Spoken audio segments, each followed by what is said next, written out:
Hey guys, tonight we're staying up way past bedtime. The clock on my desktop monitor shows 2:47 a.m., but out here, in the dead center of Northwood High, time feels less like a progression and more like a viscous, stagnant pool. You can hear it, can't you? That low, electrical hum that seems to soak into the concrete and steel. It's the sound of thousands of unused circuits waiting for the 7 o'clock surge, waiting for life to spill back into the corridors. But right now, it's just me, moving slow across the polished linoleum floor of the administrative wing. The custodian, Mr. Vance, usually finishes his circuit by 1, and he doesn't check this part of the building again until the sun is a faint promise. I slipped in through the south loading dock entrance, the heavy, rain-slick steel door that always sticks just enough for a quick pry bar to do the trick. The cold air follows me in from the loading bay, a bitter contrast to the stale, overheated smell of old mimeographs and disinfectant that permeates the main office. I'm deep in the administrative section now, past the principal's office, skirting the guidance counselor cubicles where the desks are arranged in neat, hopeful symmetry. This isn't about grades or transcripts tonight, though. It's about something much older, much colder. It's about the records. So, before you get comfortable, take a moment to like the video and subscribe, but only if you genuinely enjoy what I do here. Tonight's journey is different. Tonight, I'm trying to find out exactly where I am by checking where the school thinks I'm supposed to be. Now, dim the lights, maybe crack open a window for that midnight breeze, and let's walk the halls together. The records office, room 101B, tucked away behind the main reception desk, is locked with one of those older, heavy-duty tumbler mechanisms. I didn't need a key, just patience and the small, worn tension wrench I keep in my bag. The lock clicks open with a surprisingly loud, echoing metallic chime that sounds like a gavel hitting wood in this immense silence. I hold my breath, listening, but the only response is the monotonous ASD of the fluorescent light above me, trying and failing to stay truly silent. I push the door open, easing it back until it catches on the industrial carpet runner. The air inside the archive is heavy with the scent of aged paper and dry heat, preserved in file cabinets stretching from floor to ceiling. This room is the school's memory vault, an organized graveyard of old tests, disciplinary actions, health forms, and attendance sheets going back decades. My flashlight beam cuts through the dust motes dancing in the dead air. I ignore the modern metal filing cabinets, heading straight for the back wall where the older records are kept in stacked, wooden shelves, the kind with brass label holders. These hold the records before everything was digitized, back when a teacher's handwriting was the ultimate authority. I'm looking for the attendance binder for this current academic year. It's usually red or navy blue, thick, and kept segregated by subject. I trace the labels, 2018 to 2019, 2020-2021. I finally find the section marked Current Year, Academic. It's a slightly battered, dark blue, 3-ring binder. The plastic cover is cool and faintly greasy under my touch, the type of texture you only get from hundreds of busy, distracted hands touching the same object every single day. I pull the heavy binder out and carry it carefully back into the main administrative hallway, afraid to spill the contents here in the dark. I perch on the edge of the secretary's ergonomic chair. It squeaks quietly under my weight, a small sound of complaint in the darkness. I flip the binder open. The first few pages are the administrative rules, the schedules, the master list of enrolled students. My eyes skim the typed list quickly. Jensen, Kayla, Kincaid, Andrew, Lee, Marcus. There I am. Daniel Miles. It's right there, confirming I exist, confirming I am enrolled. A small wave of relief washes over me, immediately followed by the realization that enrollment isn't the same as presence. I'm looking for the daily records. I flip past the master list to the individual class sheets. I go straight to my first period, Advanced Placement European History, room 307. Tucked inside the plastic sleeve protector is a stack of stapled sheets, one for each month. I slide out the sheet labeled October. This is the month that's been bothering me. A growing suspicion, a tiny pinprick of cold fear that started last week when Mrs. Albright asked me if I'd been sick. I told her no, I'd been here every day, but the way she squinted at me, the slight tilt of her head, suggested she was looking past me or through me. The October sheet is grid paper, columns for the dates, rows for the students' names. I find my row, Miles Daniel. I trace the line with my finger, my breath catching in my throat. The first week of October, there are little P's, present, written neatly in green ink. The second week, more P's. Then, everything changes. October 12th, empty. No P, no A, absent. No T, tardy. Just a blank square. October 13th, blank. October 14th, blank. The entire third week of October, blank. The entire fourth week of October, blank. The first week of November, blank. I grip the edge of the desk so tightly my knuckles ache. It's not that I was marked absent. Absence implies acknowledgement. It's that the square is empty, as if the teacher, Mrs. Albright, simply stopped seeing my name on the list, or perhaps simply stopped seeing me. The ink stops abruptly on October 11th. I vividly remember October 12th. We had a pop quiz on the Napoleonic codes. I remember the feel of the cheap pencil lead scratching against the test booklet, the way the late afternoon sun hit the dust motes over the projector screen. I remember arguing with Andrew Kincaid about the role of the Haitian Revolution afterward. I was here, but according to this cold, bureaucratic ledger, I simply ceased to participate in the visible world exactly 1 month ago. I flipped through the rest of the pages, my hands shaking so badly the paper rustles loudly. English 4, Mrs. Henderson. Science, Mr. Peterson. Mathematics, Dr. Chun. The pattern is identical across every single class. October 12th, the last recorded presence. After that, the row next to my name becomes a perfect, pristine line of white space, utterly unmarked, utterly ignored. The dread isn't sudden, crushing panic. It's a slow, icy seep, like realizing the foundation of the house you live in has been dissolving while you slept. The records don't show I vanished. They show I was never meant to be recorded in the first place, or that my recording privilege was somehow revoked. I think some lessons were never meant to be taught. I closed the binder with a soft thud that sounds deafening, and leaned back in the squeaky chair, staring into the dark, echoing expanse of the administrative hall. If I haven't been here for a month, where have I been standing?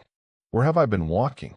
And more importantly, who or what has been sitting at my desk? The cold reality of the attendance binder hits me harder than any ghost story ever could. Ghosts, at least, have a past to cling to. They're defined by a moment of trauma or separation. I am being defined by a lack of separation, a continued presence that leaves no wake. I push off the secretary's chair, the squeal of the wheels scraping against the silence, and quickly gather my things. I have to get out of the administrative wing. This is the place of documentation, of facts, and the facts here are actively hostile to my continued existence. I need to go to the academic heart of the building, to the rooms themselves, to see if the physical space retains any proof of me. I move quickly, crossing the main lobby.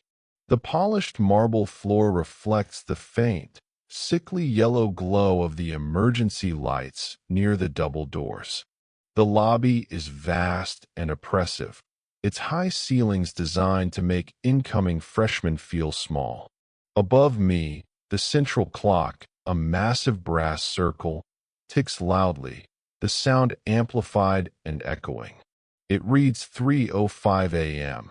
Time is passing normally for the school, but I am apparently running on a schedule the school no longer recognizes. I take the central stairwell to the third floor.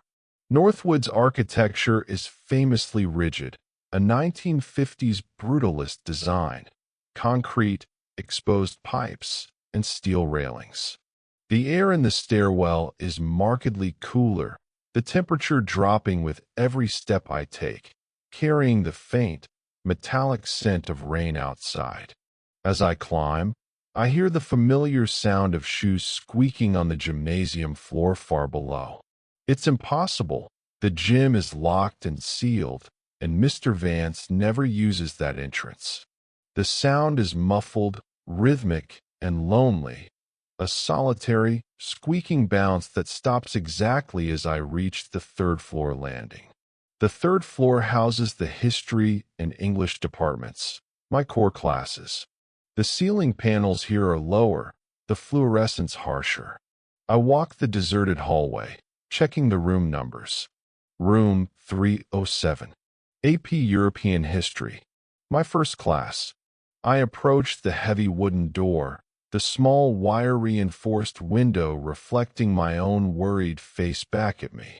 I try the handle. Locked as expected. I use my small pry bar to ease the lock tongue back. This is getting easy. The physical barriers are offering less resistance than the bureaucratic ones. I slip inside room 307. The classroom is dark, lit only by the distant hallway light filtering through the door and the soft glow of my flashlight. I immediately register the familiar scent, chalk dust, old textbook binding glue, and the faint, enduring smell of stale coffee from Mrs. Albright's perpetually brewing machine. I sweep the beam across the desks. They are arranged in the standard horseshoe formation for seminar work. I walk the aisle, counting rows. There, the third desk from the back, on the far right side near the wall, next to the window overlooking the sports fields. That's my desk. I set my flashlight down on the desktop and run my hand over the plastic laminate surface. It's smooth and cold. I feel for the subtle grooves and markings I know are there. The faint etched initials DM I scratched into the corner during a particularly tedious lecture on the Treaty of Westphalia last year. My fingers find it. A small, familiar imperfection. I was here. I was sitting here. But then I look closer at the surface. There's a faint film of dust across the desk. Not the thick, archival dust of the records room, but the thin, undisturbed layer that accumulates when an object hasn't been touched in weeks. I press my finger into the dust and lift it, a perfect, clean crescent. If I had been sitting here every day, if I had been using this desk, the surface would be polished clean by the friction of my arms and books. It wouldn't be dusty. I move to the neighboring desk, Andrew Kincaid's. It's equally dusty. I check the desk in front, Kayla Jensen's. Dust. It's the end of the day, of course, but the layer here feels deep, like it has been settling for a long time. Then I notice something taped to the corkboard next to the main whiteboard. A seating chart. Mrs. Albright uses these religiously. I pull my flashlight toward it. I find the column for the right side of the room, near the window. Row 1, Lee M. Row 2, Kincaid A. Row 3, Jensen K. Row 4, Miles D. But wait. My eyes snag on the fourth row. Row 4, Kincaid A. Substitute location. My name is not there. It's crossed out, roughly, in heavy black marker. In the space where my name should be, there is a small, neat post-it note taped next to the marker strikeout, labeled Desk 4R, vacant. Do not use. Maintenance issue. My mind races. A maintenance issue. Not a missing student. Not an empty seat due to absence. The school treats my presence as a structural fault. The physical space is being actively told to forget me. I sink into the chair at the desk, the cheap plastic cold against my legs. I try to pull up the memory of October 12th. I was here. I open my notebook. I remember Mrs. Albright coughing heavily and pausing before she began the quiz. I remember the smell of her floral perfume. As I sit there, trying to anchor myself in sensory memory, the overhead intercom speaker, that pale, perforated plastic square mounted above the whiteboard, crackles to life.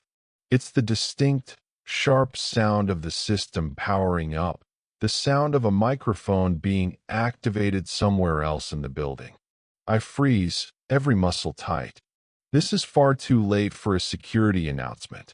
A deep breath echoes through the classroom speaker, followed by a voice. Not the principal's, not the secretary's, but a low, dry murmur that seems to resonate from inside the walls. It sounds like someone whispering directly into a tin can. Miles. Miles, Daniel. Section 3, Desk 4R. Please confirm your location. Report to the records office. You are currently unregistered. The voice cuts out immediately, leaving a ringing silence that feels infinitely colder than the quiet before. It didn't sound angry or threatening. It sounded automated, like a system error report being read aloud by a tired machine. It knows where I am, even if it says I am unregistered. It named my exact desk location. I spring out of the chair.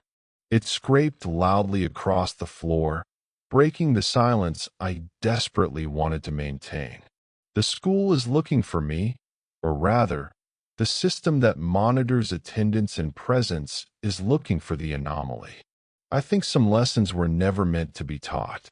If they are looking for me in the records office, I must move deeper into the undocumented areas of the building. I shove the chair back under the dusty desk, careful not to look back at the seating chart that denies my existence. I leave the room and pull the door shut, locking it quickly. The only way to prove I exist is to find someone else who remembers me, or to find the hole in the system where I am supposed to be. I am moving now toward the basement level, toward the boiler room complex, the mechanical heart of the school, where nothing is supposed to be clean or remembered.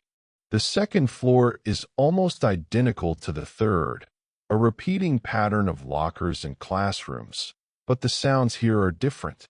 I can hear the faint, hollow thump of a basketball bouncing somewhere in the lower level again, but now it's mixed with the sound I recognize from my worst nightmares, the dragging of a heavy filing cabinet across tile, coming from the administrative office I just left.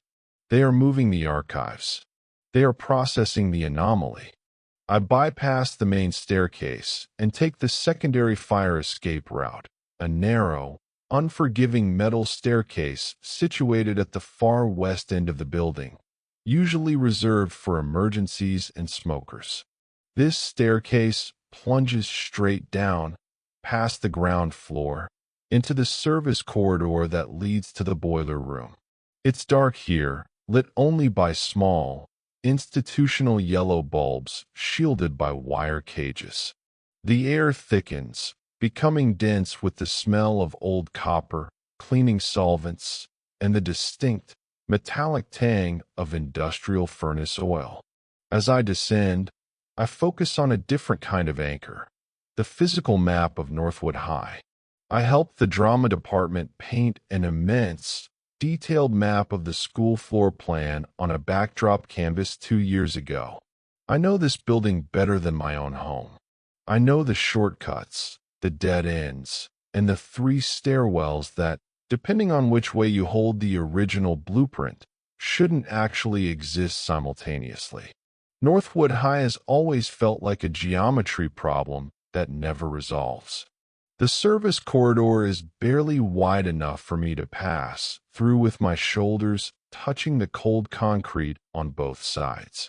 Pipes run overhead, dripping occasionally, the drops hitting the floor with sharp, persistent clicks. I'm heading for the door marked M3, Central Boiler and Utility Access. I stop short before the door. On the wall beside it is an old, framed bulletin board protected by glass. This board usually holds maintenance schedules or safety warnings. Now it holds something else, a photograph. It's faded and yellowed, taken years ago, perhaps early 1990s. It shows a group of students clustered around a trophy case, a victorious basketball team. I recognize the dated hairstyles and the overly bright gymnasium backdrop. I scan the faces, and then I see it. One of the students, a tall, grinning boy in the back row, looks incredibly familiar. He has my build, my haircut, and the slightly too wide, nervous smile I see in my own mirror. But he's wearing a jersey that reads, Northwood Tigers, Class of '93. I stare, transfixed. It's not exactly me, but it is too close to be coincidence. It's like a genetic template, an unfinished version. I lean closer, wiping the grime from the glass, trying to see the name stitched below the number on his jersey. It's illegible due to the glare from my flashlight. I step back, heart pounding a rhythm against my ribs. Is this what happens to the forgotten students? Do they simply get recycled back into the history of the school, becoming ambiguous photographic echoes from decades past? Was my current life, my perceived existence over the last month, just a temporary placeholder that expired when the system realized it already had a Daniel Miles filed away in the 1993 archives? I shake the thought away. I must stay grounded in the present.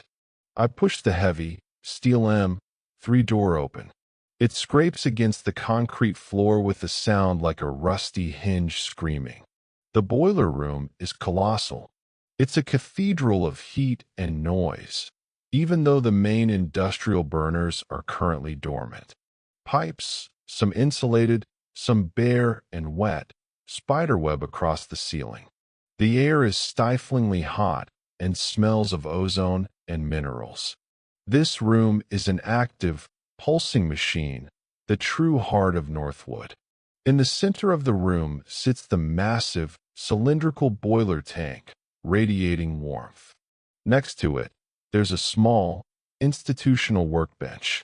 And on the workbench, under a single, bare bulb, is a thick, leather-bound volume that shouldn't be here. It looks like an ancient accounting ledger, or perhaps a family Bible. It's the school's oldest attendance book. I approach it carefully. The leather feels dry and brittle under my fingers. It's bound with heavy brass corners. I open it to a random page. The ink is iron gall, brown and permanent. It records names from the 1960s, beautifully scripted, almost calligraphic entries. I flip through the pages, looking for the system. I realize this isn't a class register. This is the master school roster, updated manually over the years. I find the section for the 1990s, guided by the familiar basketball photo in my mind. 1992 to 1993. I scan the M section. Miles, Derek. Class of '93. Present, present, present. He was here. He was real. A tangible presence, fully recorded. I move forward, toward the current century. 2005, 2010, 2018. Then I find the current roster section, meticulously divided by year. I find my class, the graduating year that is supposedly mine. The entries are printed now, not handwritten, suggesting the teacher copied them from the digital records. Miles Daniel. Date of enrollment, August 2021. I trace the line down the page. The entries here aren't marked with P's or A's. They are dated by the year and simply marked with a check mark or left blank. My line has check marks from 2021 and 2022. Then, the entry for the current year, 2023. Blank. Absolutely, definitively blank. Not erased, not crossed out, but pristine, untouched white paper. It is the record of a non-entry. The attendance book I found in the office was the classroom log, based on daily observation. This book, the master record, confirms the source error. I was never processed for 2023 at all. I have been moving through the school on borrowed institutional memory, a residual image clinging to the end of last year's data. When the system updated on October 12th, it wiped the residual image, correcting the record. Suddenly, the PA speaker crackles again, much closer this time. It's coming from a service speaker high up near the pipes. The dry, whispering voice returns, strained with static. The maintenance issue is localized to the central data core. Protocol 402 is activated. Reintegration is scheduled for 4 o'clock hours. Subject is advised to report to the auditorium stage for processing. Processing. They weren't looking for me to discipline me. They were looking for me to fix me, to reintegrate my empty space back into the proper roster. And they know I'm here, in the heart of the machinery. I realize I am behaving exactly like a system error, seeking out the core database, the master ledger, and the central processing unit, the boiler room. I think some lessons were never meant to be taught. If the school is trying to erase me from the books, I have to make a mark that can't be documented. I slam the ancient ledger shut, the heavy brass corners making a loud, final sound. The sound of the basketball bouncing in the gym below resumes, this time faster, almost frantic. I turn and run, plunging back into the cold concrete corridor. The auditorium stage. That's the place of performance, of visibility. If I am to be processed, I will be processed on my own terms. I sprint back up the fire escape staircase, taking the cold, damp steps 2 at a time. The heat of the boiler room is still clinging to my clothes, a cloying warmth that contrasts sharply with the metallic chill of the upper floors. My goal is the main auditorium, located off the ground floor lobby. It's the single largest communal space in Northwood, the place where everyone gathers, where history is made visible in assemblies and performances. As I reach the ground floor corridor, the familiar, rigid architecture starts to subtly betray me. The hallway here is supposed to lead straight past the principal's office and into the lobby. But as I look down the stretch of lockers, I realize the distance is wrong. The hallway feels elongated, impossibly long, as if the space between the lockers has been stretched taut, dilating the corridor. I start walking, but my pace doesn't seem to match the distance I cover. The emergency lights flicker violently, creating a strobe effect that breaks the static image of the lockers into rapid, unsettling snapshots. One moment I pass the guidance counselor's door, the next I am 10 feet further down, the intervening space having been erased by the flicker. I feel dizzy, like I am walking on a fast-moving walkway that I can't quite catch up to. The school is trying to hold me in place, to slow my flight toward the processing area. I focus intensely on the realistic anchor, the row of blue and white ceramic tile mosaics embedded in the wall near the cafeteria entrance. They depict various Northwood mascots throughout history: the tigers, the hawks, the short-lived, deeply regrettable Northwood Knights era. I use them as markers. Blue tiger, white hawk, then the knight. I reach the knight mosaic, breathe a sigh of relief. I haven't been lost entirely, and press forward. The hall ends, finally, opening into the wide, shallow vestibule of the auditorium. The large, heavy double doors are slightly ajar, inviting me in. The silence here is immediate and profound, swallowing the buzzing and dripping of the service corridors. I step inside the auditorium. It is pitch dark. The air is heavy, layered with the smell of velvet curtain dust, polished wood, and ancient hairspray left behind by generations of drama students. I don't use my flashlight. I know the layout perfectly. The stage is raised perhaps 4 feet, dominated by the massive, burgundy velvet traveler curtain, currently drawn closed. Hundreds of empty seats stretch out before me.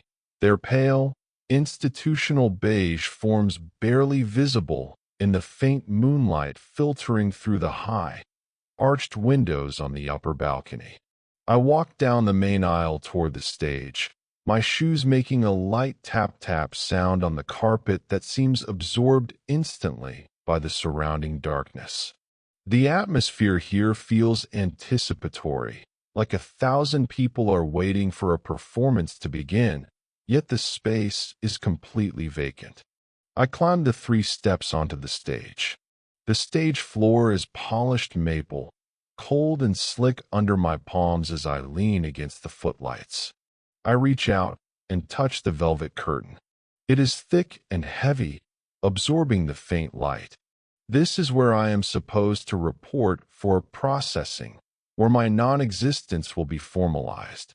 I pull my hands back, noticing the faint sheen of oil or moisture on the surface of the stage floor.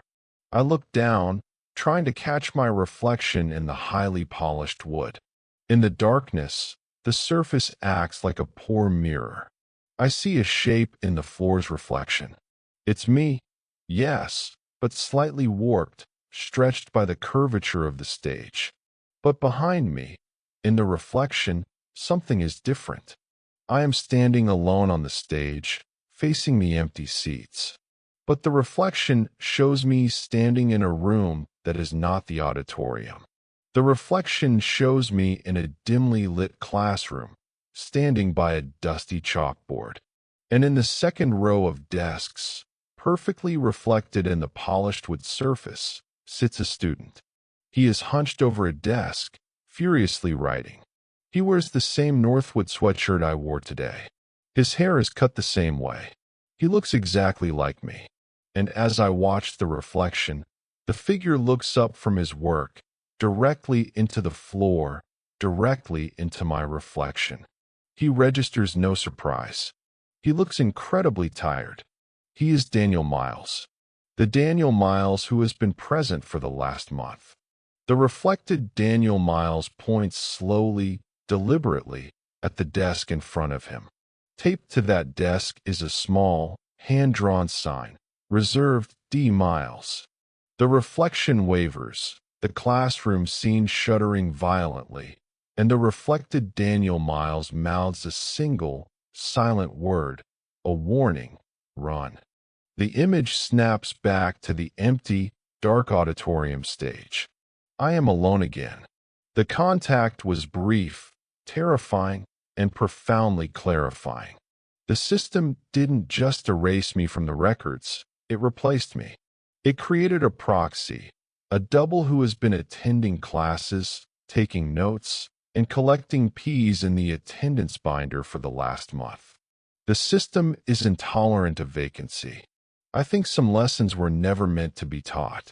My presence here now is interfering with the proxy's performance, dragging the ghost Daniel Miles back into the light. That's why the system called me an unregistered issue. I am the original file that the new operating system keeps crashing into.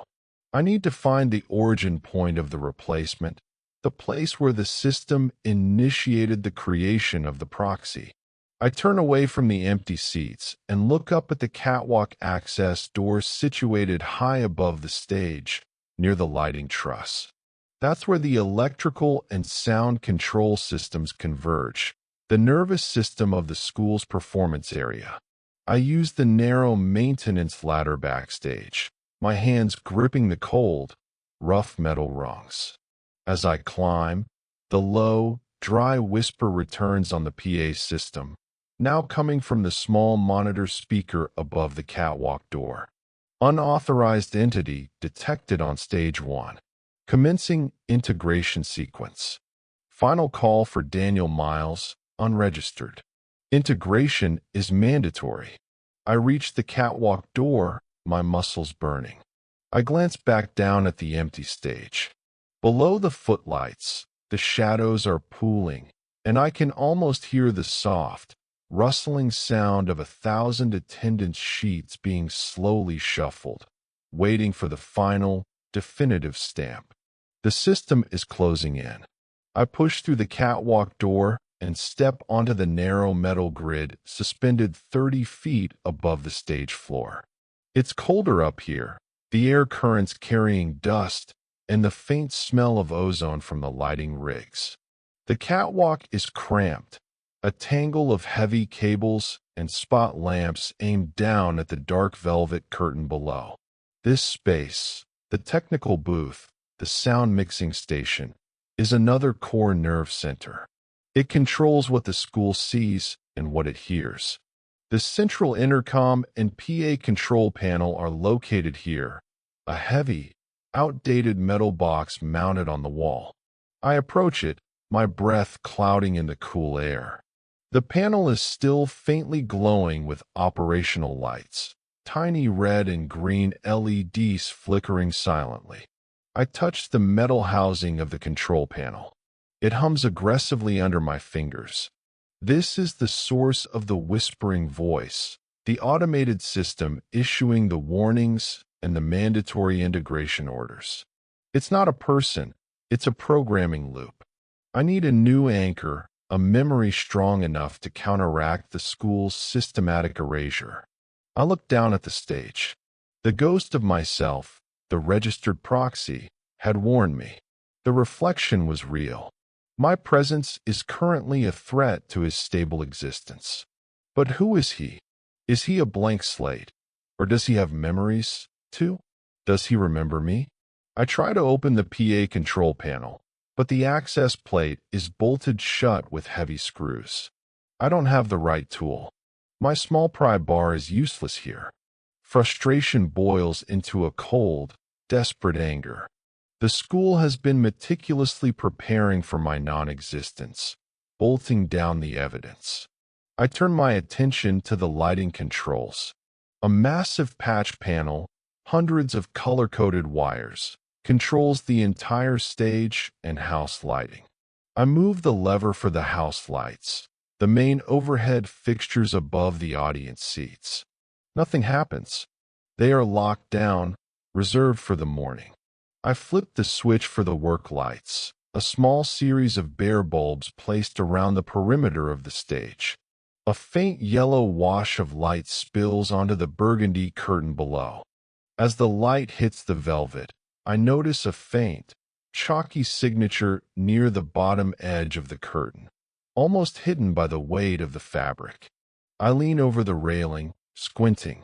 It's a very old piece of graffiti, etched with what looks like white chalk or dried grease pencil. A date, October 12th, 98. And a name, scratched aggressively underneath, K. Jensen. Kayla Jensen, the name from the attendance binder. My classmate, the student sitting in the desk right in front of my, now vacant, spot in room 307. The hair stands up on the back of my neck. Kayla Jensen wasn't even born in 1998. This message must belong to a different Kay. Jensen, perhaps the sister of the Kincaid boy from the 1993 photo, or another ghost tied to that significant date. October 12th. October 12th. That is the exact date my name stopped appearing in the attendance books. It is the date the system began ignoring me this year. It is also the date a student named K. Jensen was here in 1998, leaving a permanent mark on the velvet before what? Before they vanished?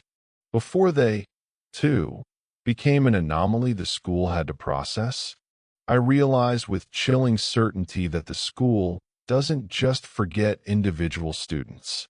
It uses a specific date, October 12th, as a purge cycle. Whatever happened on that date years ago set a precedent, a scheduled institutional erasure, and I just happened to be the next name up on the invisible roster.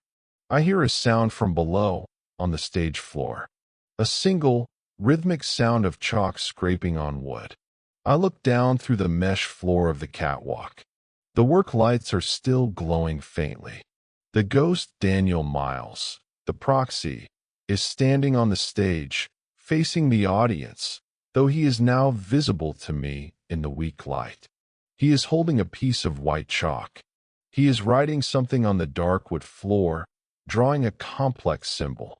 It looks like a distorted map of the school's main floor, with certain rooms circled, including room 307, the records office, and the auditorium itself. He is diagramming the system's limits. He senses me above him, but he doesn't look up.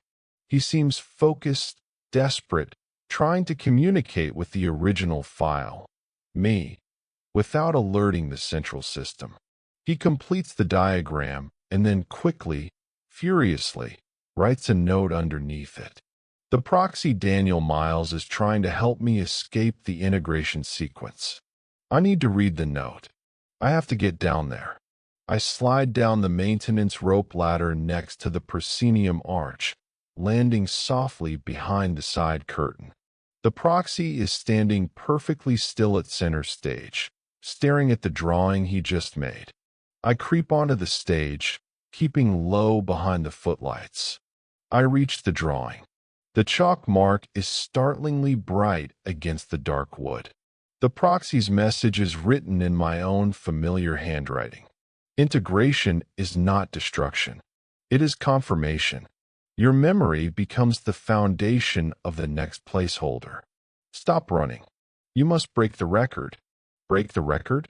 The master record in the boiler room? No, that's too far away. He means the daily attendance.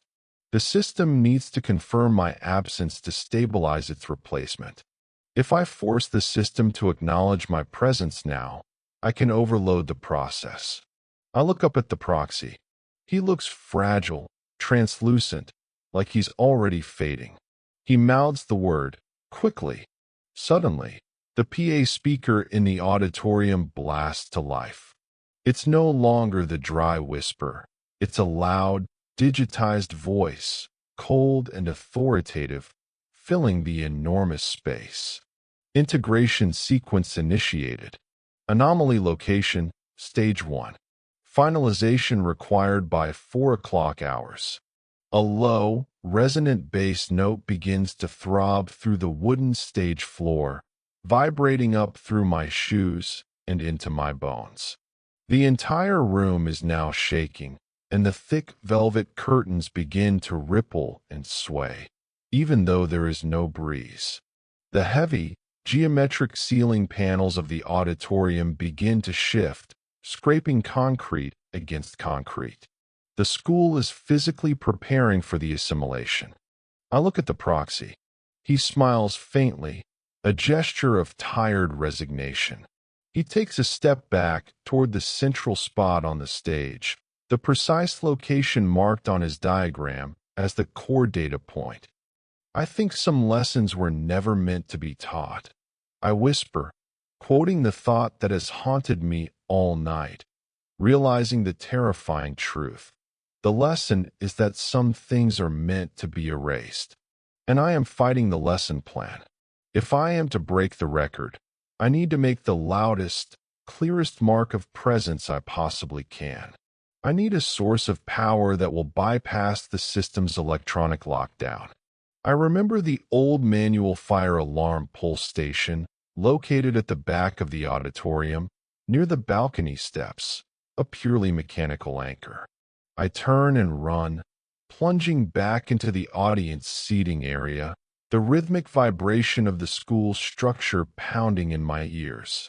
The clock on the main brass facade above the exit doors reads 3:51 a.m. 9 minutes until finalization. The floor is vibrating violently now, making the heavy, cushioned seats shudder on their mounts. The sound is less of a hum and more of a resonant, destructive grinding, a geological shift triggered by the school's internal processing.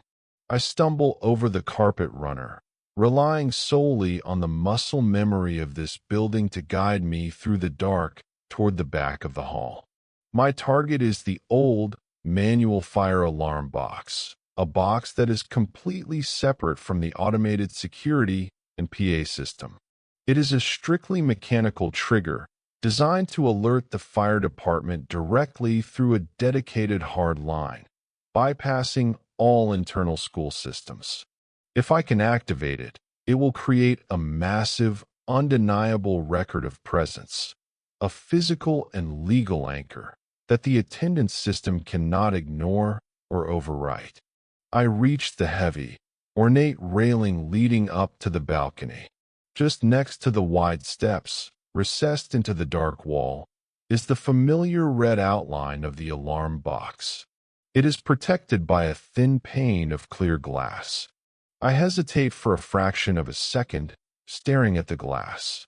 Breaking this is irreversible. It will bring police, firemen, and the full, undeniable weight of the outside world crashing into Northwood's quiet digital horror show. It is the equivalent of declaring war on the system that sustains the building.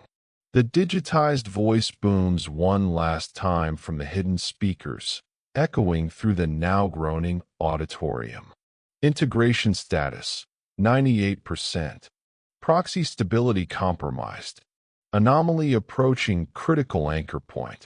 Final system command, lockdown. The massive steel security gates that recess into the floor and ceiling near all the main exits, the ones that seal the building entirely, slam shut with deafening, resonant force. Clang, clang. The vibrations shake dust and debris from the ceiling. I am sealed inside. On the stage, I hear the ghost Daniel Miles, the proxy, let out a small, sharp cry. The integration is overwhelming him. I look back. He is no longer standing on the central core point. He is sinking, dissolving into the polished maple floor, his image shimmering and stretching. He looks like a piece of paper dissolving in water. He tried to buy me time, and now he is paying the price for the system's stability. I grip the metal hammer I keep in my bag, a heavy, industrial dead-blow hammer, and raise it toward the fire alarm glass. Before I can strike, the floor vibrates again, and the large brass clock above the exit doors suddenly spins, the hands blurring wildly before snapping into place at 4 a.m. Finalization. I swing the hammer down with all my strength. The glass shatters instantly, a high-pitched, explosive sound that cuts through the deep, subterranean grinding of the building. Shards rain onto the carpet. I thrust my hand inside the box, ignoring the jagged edges of the broken glass, and yank the heavy, cold metal lever down. Rai-yiting. The noise is apocalyptic. It is not an alarm. It is a siren, a sound designed to invoke immediate, panicked flight. The bell above my head, a massive, antique steel fixture, vibrates violently, emitting a piercing, continuous shriek that utterly eclipses the PA system, the humming lights, and the groaning structure of the school. The entire air is instantly filled with a wall of sound pressure. The immediate reaction from the school is violent. The lights in the auditorium, the high-powered stage lights, and the house lights suddenly all surge to full power, blindingly bright, and then immediately explode. Pop, crackle. Shards of hot glass rain down from the rigging above the stage and the high ceiling. The sound is unbearable, deafening. I cover my ears, turning away from the blast of sound and light. The intense, sudden visual presence is too much for the darkness-adapted system. I look back at the stage. The proxy Daniel Miles is completely gone. He dissolved instantly when the fire alarm sounded, unable to sustain his presence against the blinding, undeniable reality of the alarm. The chalk drawing on the floor is still there, but it's wavering, steaming faintly. The internal PA system attempts one last communication, its speaker overloading and screeching above the alarm bell's roar. It's no longer words, just a broken, looping snippet of sound. It sounds like a teacher clearing their throat, followed by a metallic tap-tap of a pencil on a desk. But the fire alarm is winning. I stumble back through the seating area, navigating the smoking wreckage of the lighting system. I look for an exit. The main doors are sealed by the steel drop gates. I turn toward the closest side exit, near the principal's office, hoping the gate there might have failed due to the system overload. I reach the side exit. The steel gate is down, but the heavy metal has bowed under the force of the structural shift, leaving a small, jagged gap near the floor. It's too small for me to crawl through normally. I drop to my stomach, pushing my backpack ahead of me. The floor is slick with condensation and dust from the ruined ceiling. The fire alarm bell is still shrieking, but now, beneath the sound, I hear something else, the distant, undeniable wail of sirens approaching the school. External help is coming. The signal got through. I force myself through the narrow gap. The sharp edges of the steel gate tear at my clothes, scraping across my skin, but I manage to pull myself through to the main lobby. The lobby is a chaos of flickering emergency lights and the unrelenting scream of the alarm bell. I think some lessons were never meant to be taught. I learned tonight that non-existence is a state the world will actively work to correct, even if that correction involves replacing you entirely. I crawl the last few feet across the cold marble floor of the lobby toward the massive, sealed glass doors of the main entrance. I am bleeding slightly, shaking uncontrollably, but I am present. I am a confirmed noise, a detected disaster. I lie there, spent, breathing heavily, the smell of burning wires and ozone filling my lungs. The fire alarm continues its relentless cry, an anthem of disruption. I look through the glass doors. The sky outside is beginning to lighten, a faint, bruised purple glow announcing dawn. I can see the flashing red and white lights of the arriving fire trucks turning into the parking lot. They are coming for the maintenance issue, but now the issue is too big to be filed away. I have broken the record by forcing the school to make a mandatory report. I am back on the official ledger, but as a liability, not a student. I watched the first fireman in heavy gear rush toward the doors, trying to find the override panel for the lockdown gates. My name might be missing from the attendance book, but tonight, Daniel Miles just caused enough damage to ensure he's on the police report for the next 50 years. The ringing finally stops, not abruptly, but phasing out slowly, as if the steel bell fixture itself is running out of breath.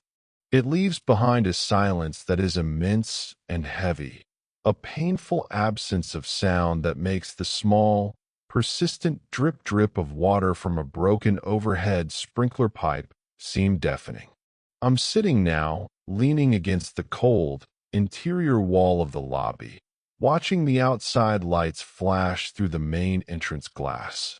Firefighters are working the external release mechanisms for the lockdown gates, their voices muffled and distant through the thick plate glass. The air inside smells deeply of scorched wiring and the clean, acidic scent of fresh water. My terror has dissolved into an overwhelming, bone-deep exhaustion. I look down at my hands. They are scraped and dusty, but they feel solid, real. The reality of the cold, hard marble floor beneath me is reassuring. The school, for all its systems and attempts at integration, couldn't hold on to the lie. I watch a single piece of paper flutter down from the second-floor banister, caught in the residual current of air. It drifts slowly, catching the weak, bruised light of the pre-dawn sky, until it settles gently on the floor near my foot. It's a ripped piece of grid paper. I pick it up. It's the attendance sheet for AP European History, October. My line: Miles, Daniel. The sheet is mostly destroyed by water and soot, but the columns for October 12th through November 1st are still visible. They are still blank.